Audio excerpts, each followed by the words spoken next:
I think there's nothing more valuable or important to a person than his or her brand and how they interact with others. So people don't necessarily remember what you say, but they remember how you make them feel. When I'm talking about David Nassau or hopping for a cure or some of my other involvement, it's promotion through the things that I do more or less than just me. Go, go, go, go, go, go, go. One of my friends ran a half marathon and I looked at him and I said, if he can do it, I can do it. And so I went out with my friend Gary just to go for a quick run around the neighborhood. And before we knew it, we were like, all right, we went out for a quick run. But as we were running, it was a couple minutes later, we were like, wow, okay, let's walk for a little bit and let's run a little bit more. And then we started walking and running for quite a bit of time. And it felt like we were out there for hours. I started playing other sports, started playing volleyball. My dad was my tennis coach and he brought me out to play hours a day. After elementary school, we'd go to this park and we'd just play tennis. It'd be 2-3+ hours. Once we went out to play some tennis and he just literally he was struggling hard, to put it simply. My dad was diagnosed at some point between when I was 8 to 10 years old, and when they decided to tell us, the mom and dad sat my brother and I down in our backyard, said, hey guys, we really need to have like a little family discussion, and they told us that my dad was diagnosed with multiple sclerosis. Once he was diagnosed with MS, he was still playing. It's not like he changed from one day to the next, and so I just didn't think twice about it. MS is like the but you look so good disease, people call it, because people look fine, they can be walking next to you, you don't even know they have anything.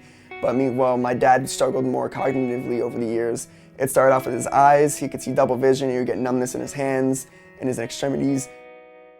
So going all the way back to 2010, my friends and I were juniors in high school and we were obsessed with the TV show How I Met Your Mother, and we suited up based off of a joke from Neil Patrick Harris's character Barney Stinson, and on our way to school, instead of telling our friends that we suited up because of a TV show, we thought it'd be a lot funnier to tell people that we suited up because we were the first two official varsity hopscotchers.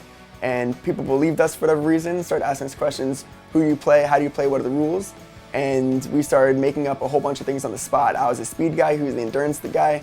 Before we knew it, we had a whole bunch of people want to try out and be a part of this fake hopscotch club. That evening, went back to my house, started designing these t-shirts to try to sell to all of our friends, make a whole bunch of money. And my mom comes in, sees the rules that we made up with, sees the t-shirts, the designs that we had, and she pulled us back in and said, well, let's talk about these rules in the game, and we decided to make it for charity. And because my dad was diagnosed with MS, we decided to make this a benefit for the National Multiple Sclerosis Society. All right, welcome back. Well, many of us played hopscotch when we were kids. Listen, I did. But have you ever heard of a varsity hopscotch team? Leaders of one organization have already started hopping for a cure. And you may have played it for fun when you were a kid, but this afternoon, University of Florida students hopscotched for a more serious reason. Fast forward 5 years, we are our own independent 501c3 nonprofit in the state, and we have a chapter here at the University of Florida. We have a chapter at Florida State University, chapter in South Florida where it all began, and we're going to be starting a new chapter at the University of Central Florida in this upcoming year. What's next for David Nassau? How many licks does it take to get to the center of a Tootsie Pop? I don't know. At the end of the day, when the light goes off and you're sleeping and you're looking back, the real question you should ask yourself is, are you happy? And are you satisfied? Because right now when I go to sleep at night and I know that I have people with Hopping for a Cure that are going just as hard as I am, I feel happy and it gets me excited and thankful that I have a team that cares.